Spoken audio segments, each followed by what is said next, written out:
Assalamualaikum guys, welcome to Kero Series. Pada minggu lepas Kero ada buat satu video pasal Tang Mo masa kejadian tu baru je 3 hari terjadi guys. Disebabkan kejadian tu baru je 3 hari terjadi, info-info berkenaan dengan Tang Mo sangat-sangat terhad guys. Itu pasal kalau korang tengok video yang lepas, Kero hanya buat 7 minit je guys. So video ni adalah sambungan dia guys. Dekat dalam video kali ni Kero akan bahaskan isu ni kepada 4 bahagian. Yang pertama, kita akan tengok hasil bedah siasat daripada pihak forensik. Itu yang pertama, sebab video yang lepas Kero tak ada cerita pasal bedah siasat, sebab masa tu bedah siasat pun baru je dijalankan tau guys. Yang kedua pula, kita akan tengok keterangan daripada saksi dan siasatan polis. Apa yang saksi nampak, apa yang saksi dengar, apa yang pihak polis dapat, bukti apa yang ada. Yang ketiga, adakah apa yang berlaku ke atas Tang Mo ada melibatkan pembunuhan terancang disebabkan harta pusaka. Mungkin ada pihak yang sengaja melakukan pembunuhan ni demi mendapatkan harta pusaka Tang Mo. Dan yang keempat, kenapa mak Tang Mo boleh senang-senang je maafkan suspek utama dalam kes ni? Kenapa? Why? Jadi tanpa buang masa korang semua, layan intro dulu.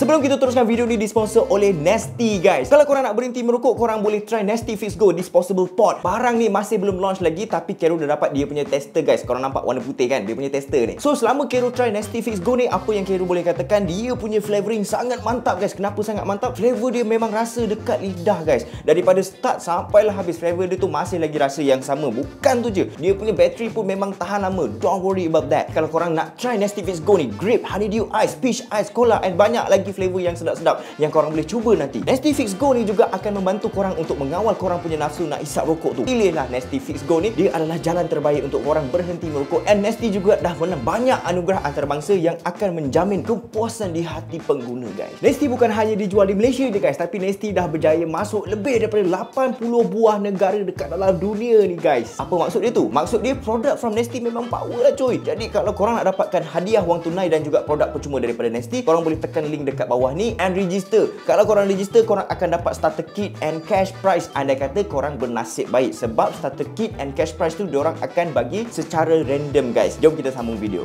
Alright guys, Kero rasa ramai di antara korang semua yang dah pernah tengok keadaan mayat Tang Mo masa dia baru je diangkat daripada sungai. Memang sangat-sangat mengerikan guys. Mata terbeliak, lidah terjelip, peha dia terkopak. Memang seram guys. Kero tak boleh nak tunjukkan gambar tu dekat dalam video ni sebab nanti kena strike dengan YouTube. Jadi Kero akan bagi tahu apa hasil bedah siasat daripada pihak forensik guys. Masa jasad Tang Mo ditemui and then jasad tu dibawa naik daripada sungai, memang boleh nampak secara terang-terangan yang di mana peha sebelah kanan Tang Mo mempunyai satu kesan terbelah yang sangat panjang dan juga dalam. Bukan setakat panjang je, tapi ianya dalam. Berapa panjang tu? Mengikut laporan daripada pihak forensik, kulit daging dia terbelah sepanjang 30 cm guys. 30 cm tu panjang dia sama macam pembaris yang Kero tengah pegang sekarang ni kan. Kalau korang yang ada pembaris, korang boleh ambil pembaris ni and then korang boleh letakkan dekat peha korang. Korang boleh nilai sendiri kepanjangan luka tu guys. Jadi sekarang ni, macam mana benda tu boleh terjadi dekat peha Tang Mo? Macam mana peha dia boleh terbelah guys? Apa yang Kero dapati, pihak polis mengatakan kemungkinan peha Tang Mo tu terkena dekat bahagian kipas bot masa dia terjatuh daripada bot tu. Lepas je dia jatuh, peha dia terus terkena dekat bahagian kipas bot tu. Tapi sebelum polis mengeluarkan kenyataan pasal kipas bot tu, beberapa media di Thailand mengatakan bahawa peha Tang Mo terbelah disebabkan dimakan oleh ikan. Yang ini pun boleh jadi juga sebenarnya tau. Tapi kalau korang tengok gambar tu, Kero rasa korang sendiri boleh bezakan antara terkena kipas bot dan juga dimakan oleh ikan. Sebab bila kita tengok gambar tu, memang nampak kesan luka terbelah tu memang nampak straight tau. Nampak tegak je. Dia terbelah straight, tapi bila dah terbelah, benda tu akan terbuka, and then bila dah terbuka tu, kemungkinan ikan pun boleh makan isi di bahagian dalam peha guys. Itu pasal Kero cakap maybe apa yang media Thailand bagi tahu tu ada betulnya tau. And bukan setakat tu je tau. Yang pertama tadi terkena kipas bot and then dimakan ikan, dan yang ketiga adalah dipotong dengan menggunakan kaca wine guys. Kenapa dia nak potong peha Tang Mo menggunakan kaca wine? Sebab sekarang ni kalau nak mempercepatkan Tang Mo punya kematian tu, and benda tu nampak macam mati lemas, diorang ni kena membuat satu luka yang dalam ke atas tubuh badan Tang Mo. Jadi diorang pilih bahagian peha tu supaya nampak macam terkena dekat kipas bot tau. Korang faham tak? Tapi siapa diorang tu? Nanti kita akan cerita. Bukan tu je, pihak forensik melaporkan bahawa dekat bahagian dalam paru-paru Tang Mo ada pasir guys. So maksud dia dekat sini, masa Tang Mo jatuh ke dalam sungai tu, dia masih lagi bernyawa, dia masih lagi hidup guys. Ada yang cakap kawan-kawan Tang Mo bunuh dia dulu, lepas Tang Mo dah mati barulah jasadnya Tang Mo tu dicampakkan ke dalam sungai. Tapi teori dia dibunuh dulu tu memang tak boleh pakai lah, sebab laporan bedah siasat dah membuktikan ada pasir dekat dalam paru-paru. Macam mana boleh ada pasir dekat dalam paru-paru pula kan? Dia macam gini guys, kalau orang lemas dia tersedut air ke dalam paru-paru dia tau. Kalau kita sekarang ni kan kita berada dekat atas daratan kan, and then apa yang kita sedut sekarang ni adalah udara, and then udara tu akan masuk ke dalam paru-paru kita. Tapi kalau kita berada dekat dalam air, kalau kita sedut air, maksudnya air akan masuk ke dalam paru-paru dan menyebabkan kita lemas. Itu sebablah ada pasir dekat bahagian dalam paru-paru Tang Mo. Sebab dekat dalam air tu, air sungai tu ada pasir yang kecil-kecil tau. Alah, biasa mandi sungai takkan tak tahu. Jadi sekarang ni teori pasal Tang Mo dibunuh dulu and then jasadnya dicampakkan ke dalam sungai tu memang tak valid and tak boleh pakai. Maknanya Tang Mo mati memang mati lemas guys. Tapi sebelum dia mati lemas tu, apa yang berlaku? Laporan forensik yang seterusnya pula adalah berkenaan dengan pakaian Tang Mo masa Tang Mo dijumpai. Pakaian masa Tang Mo dijumpai itu adalah satu baju bodysuit tau. Bodysuit tu adalah baju satu set. Kalau nak buka baju tu kena buka semua dari atas ke bawah. Jadi kalau korang masih ingat lagi, dekat video yang pertama Kero buat tu, kawan-kawan Tang Mo yang satu bot dengan Tang Mo, diorang bagi keterangan kepada pihak polis dengan mengatakan yang bahawasanya Tang Mo tergelincir ketika dia nak buang air kecil. Tapi kalau dia nak buang air kecil, dia terpaksa buka sepatu baju bodysuit dia tu yang dia pakai tu untuk buang air. So apa masalahnya dekat sini sekarang ni? Masalah dia ataupun persoalannya adalah kenapa jasad Tang Mo ditemui lengkap dengan pakaian? Sebab kalau betul dia tergelincir masa dia buang air kecil, dia kena buka baju dia sebab dia pakai bodysuit. Baju tu one set. Kalau dia buka baju dia, sepatutnya jasad Tang Mo dijumpai tanpa pakaian. So bukti Tang Mo berpakaian tu membuktikan kawan-kawan Tang Mo yang satu bot dengan dia tu, diorang kasih pusing cerita dengan pihak polis. Kemungkinan diorang reka cerita untuk tujuan melepaskan diri masing-masing ataupun ada cerita di sebalik kejadian tu. Kejap lagi kita cuba discover sikit-sikit guys. So bila polis dah dapat laporan bedah siasat daripada pihak forensik, buat masa sekarang ni pihak polis mengklasifikasikan kes ni sebagai mati lemas. 80% polis yakin Tang Mo mati disebabkan lemas. Itu mati disebabkan lemas, tapi sebelum dia mati lemas, apa yang berlaku sebenarnya? Apa yang membuatkan dia sampai jatuh ke dalam sungai? Disebabkan keterangan daripada kawan-kawan Tang Mo tu mencurigakan. Yalah, kawan dia cakap dia pergi buang air, tapi bila polis jumpa jasad berpakaian. Apa benda ni? And belum lagi cerita pasal satu video ni guys. Masa kawan-kawan Tang Mo berada dekat sungai tu, diorang ditanya dengan pasukan penyelamat tau, dekat mana tempat Tang Mo jatuh. Masing-masing bagi arah yang berlainan guys. Tangan diorang merata-rata guys. Entah manalah yang diorang tunjuk tu kan. And muka diorang semua terus jadi lain babe. So kes ni menjadi semakin rumit guys, dengan campur tangan mak Tang Mo lagi, dengan insurans dia lagi. Tak apa, tu kejap lagi Kero akan ceritakan. So guys, kita berbalik kepada gambar jasad Tang Mo masa Tang Mo dijumpai itu. Kalau tengok dekat gambar dia, mata sebelah kanan dia bengkak guys. Bengkak macam kena tumbuk tau. And then mata sebelah kiri pula macam terjojol nak terkeluar. Lidah dia terjelir keluar umpama seperti dijerut ataupun dicekik. Lepas tu lebam dekat bahagian badan dia. So tak mungkin jasad yang lemas selama 36 jam boleh jadi seteruk macam tu guys. Disebabkan gambar tu macam-macam konspirasi yang keluar. Ada konspirasi yang make sense dan ada juga konspirasi yang tak boleh pakai. For your side info, gambar-gambar Tang Mo yang viral dekat social media kebanyakannya telah dipadam tau. Sebab gambar tu terlampau ekstrim guys. Apa yang Kero akan ceritakan kejap lagi adalah keseluruhan keterangan daripada 5 orang saksi, iaitu 5 orang kawan Tang Mo yang berada dekat atas bot pada masa kejadian. So semua keterangan daripada 5 orang tu dikompilkan menjadi satu guys. So Kero gabungkan ke semua keterangan tu menjadi satu storyline ataupun satu kronologi supaya kita semua mudah faham. Tapi ini adalah keterangan daripada saksi and tak semestinya betul guys. Cerita dia macam gini Gatik iaitu manager Tang Mo Gatik bagi tahu dekat pihak polis yang di mana pada masa kejadian Tang Mo bagi tahu dekat dia yang Tang Mo tu dia nak nak pergi buang air kecil dekat belakang bot sebab toilet bot tu rosak. Dia cakap macam gitu. Bot tu dia ada toilet tapi toilet yang ada dekat bot tu rosak guys. Pada masa Tang Mo nak pergi ke belakang tu, kebetulan ada Sen yang tengah baring dekat belakang bot sambil main telefon. Jadi masa Tang Mo tengah buang air, Tang Mo peganglah kedua-dua belah kaki Sen untuk tahan supaya tak jatuh lah. Tak lama lepas tu tiba-tiba Sen dapat rasakan yang bot diorang tengah naik tu macam ada satu sentakan ataupun macam tersentak sikit tau. Tapi Sen tak pedulikan pun sebab dia tengah leka main telefon dia masa tu. Dia tak tahu pun yang masa tu Tang Mo dah terjatuh ke dalam sungai guys.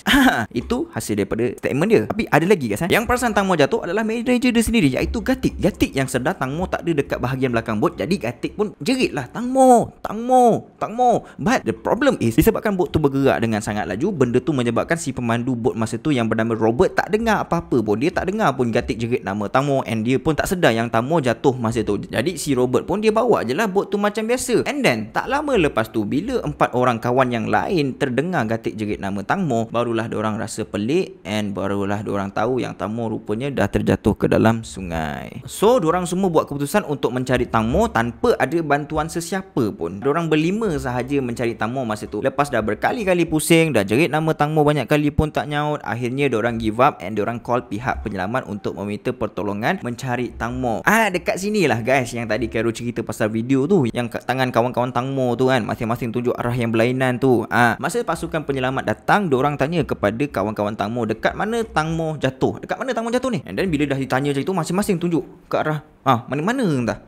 Tapi guys, teori pasal tangan masing-masing tunjuk arah berbeza ni 50-50 guys. Tak salah, tak betul. Kenapa Kerun cakap macam gini? Kalau nak dikaitkan pasal teori tangan diorang berbeza arah tu dengan pembunuhan, memang agak susah juga sebenarnya Ini pada dasar logik, akal and reality guys. Sebab kalau tengok secara logiknya, kenapa tangan diorang tu tunjuk arah yang berbeza? Secara logiknya dan mengikut daripada keterangan saksi, diorang semua yang ada dekat atas bot time tu tak tahu pun dekat mana lokasi sebenar Tang Mo jatuh. Sebab orang pertama yang perasan Tang Mo tak ada dekat atas bot adalah Gatik. Tapi Gatik perasan pun time tu Tang Mo dah jatuh dah. Lepas Gatik, Sen, and then barulah 3 orang lagi yang lain perasan. So senang cerita, masing-masing tak tahu dekat mana lokasi sebenar Tang Mo jatuh. Itu sebablah tangan diorang semua berbeza-beza arah. Satu dekat sana, satu dekat sini, satu dekat situ kan. Sebab diorang tak tahu tempat sebenar Tang Mo jatuh. Tapi kalau nak kaitkan dengan pembunuhan, kenapa tangan diorang berbeza arah tu? Satu je guys jawapan dia. Diorang in panic diorang takut, diorang rasa seram lah sebab dah buat benda jahat kan. Kalau kantoi masak mat, memang kena penjara, rosak hidup. Okay guys, selepas kejadian tu berlaku, polis cuba untuk call ke 5 orang saksi untuk bagi keterangan tau. Tapi semuanya tak dapat dihubungi guys. Kenapa kau tak nak angkat? Apa sal? Kalau kau tak bersalah, kenapa kau tak angkat? Lepas 24 jam barulah diorang semua datang ke balai polis untuk bagi keterangan. Kenapa 24 jam baru nak datang ke balai polis? Kau tengah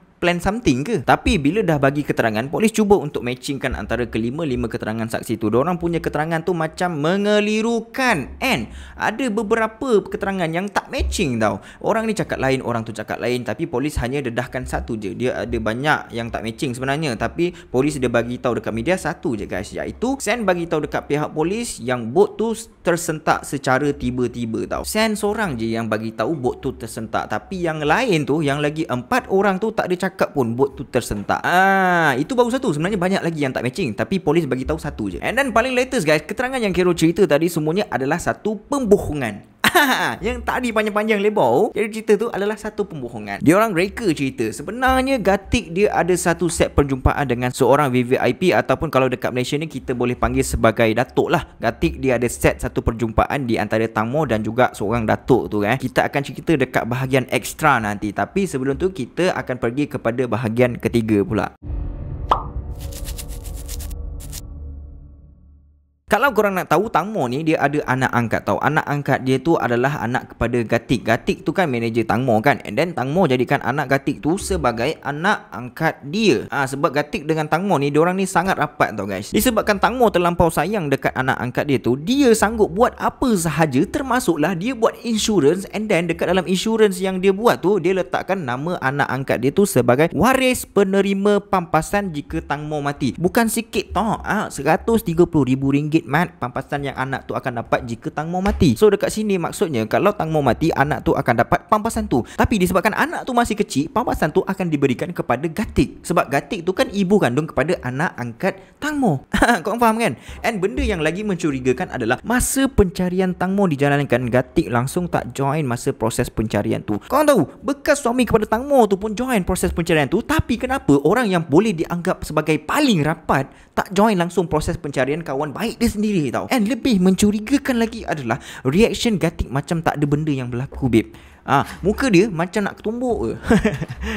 muka dia macam santai je, tak rasa sedih langsung tau. And then ibu Tang Mo dia ada tanya dekat Gatik tau, kenapa Gatik tak cuba untuk selamatkan Tang Mo? Kenapa dia tak terjun masuk dekat dalam sungai kalau betul-betul Tang Mo mati lemas? Kau nak tahu tak apa yang si Gatik tu cakap? Gatik dia jawab, Gatik dia bagi tahu yang dia tak pandai berenang. Padahal dekat social media Gatik tu ada satu video yang menunjukkan yang si Gatik tu memang sebenarnya pandai berenang, guys.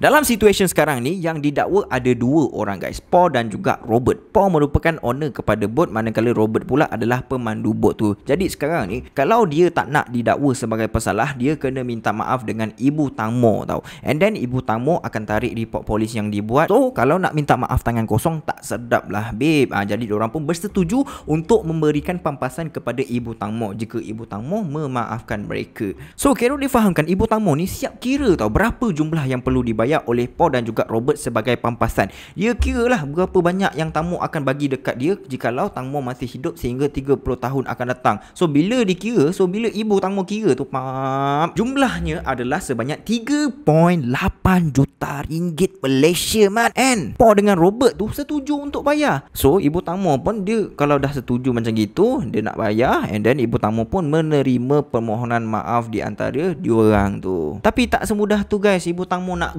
gugurkan tuduhan, nak terima pampasan. Ada seorang peguam dekat Thailand ni, dia cakap tak boleh suka-suka hati, mat. Kau nak bagi pampasan tanpa melalui mahkamah dan juga perbicaraan. Dia ada proses dia tau. Bukan suka-suka hati, bagi pampasan, settle. Bukan macam gitu. And dah terang lagi bersuluh, nampak macam maknya Tang Mo ni macam mata duitan tau. Ibu Tang Mo ni masih nak deny benda tu. Dia cakap dia maafkan Paul dan juga Robert bukan sebab pampasan. Dia maafkan Paul dan juga Robert sebab diorang hari-hari call mak kepada Tang Mo tu untuk minta maaf. Sebab mak Tang Mo ni terharu dengan usaha diorang untuk minta maaf. Maknya Tang Mo pun maafkanlah diorang. Katanya macam gitulah. Dia macam terharu lah sebab hari-hari budak-budak 2 ekor tu asyik call je kan. Dan dia pun macam tak sampai hati, dia pun maafkan. Tapi tak sampai hati pun minta duit juga. Kalau kau ikhlas maafkan orang tu, kau tak perlulah nak kira berapa pampasan yang nak kena bayar. Biarlah benda tu ditentukan oleh mahkamah. Kenapa sampai kau kira macam tu, babe? Nampak sangat tu, mat. Nampak sangat tu, mat. So guys, sekarang ni Gatik dia dah mengaku yang dia ada set satu perjumpaan di antara Tang Mo dengan seorang datuk Thailand ni, guys. Datuk tu orang VVIP, orang kaya raya, man. Jadi Gatik set perjumpaan antara Tang Mo dengan datuk tu dekat atas bot dulu. And then masa Tang Mo dah jumpa dengan datuk tu, Tang Mo dia just nak makan-makan dengan datuk tu je lah. Nak makan-makan je. Tapi lepas diorang dah settle makan-makan tu, Gatik bagi tahu dekat Tang Mo yang datuk tu ada bayar lagi duit kepada Gatik untuk extra service, guys. Apa extra service tu? Datuk tu dia nak bersentuhan dengan Tang Mo. Kira macam datuk tu nak pegang-pegang dengan Tang Mo lah, nak cium ke nak apa ke kan. Tapi bukan dekat atas bot, kat tempat lain. Korang faham-faham sendirilah. Tapi Tang Mo dia tak nak. Itu pasal ada satu video Tang Mo memang nampak macam dia ni buat SOS punya sign, guys. Dah macam cerita kejap pula. Tapi this is reality, guys. Sign tu menunjukkan yang di mana dia perlukan pertolongan tau. Masa dia buat sign tu, lepas tu dia cakap, cantik tak saya ikat rambut dengan menggunakan straw. Masa itulah dia buat sign tu. Jadi buat masa ni media Thailand pun tak ada bagi tahu siapa datuk tu, and benda pasal statement pasal penglibatan VVIP pun masih lagi tak keluar secara rasmi, guys. Polis pun masih lagi tengah buat siasatan. Kesimpulan yang kita boleh buat adalah jika betul ini bukan kemalangan, kalau betul ni adalah satu kes pembunuhan, semoga ada keadilan lah untuk mendiang tamu, dan diharapkan pun pihak berkuasa dekat sana buat kerja dengan jujur, telus, tanpa ada campur tangan daripada mana-mana pihak, terutama sekali tangan daripada orang kata tangan gaib lah, daripada tangan orang yang cuba memanipulasikan dengan menggunakan wang ringgit ataupun wang baht Thailand. Sekian from Carol Series. Ada apa-apa info pasal tamu nanti Carol akan sertakan pada next video. And then until next time, see you soon. Assalamualaikum. Bye bye.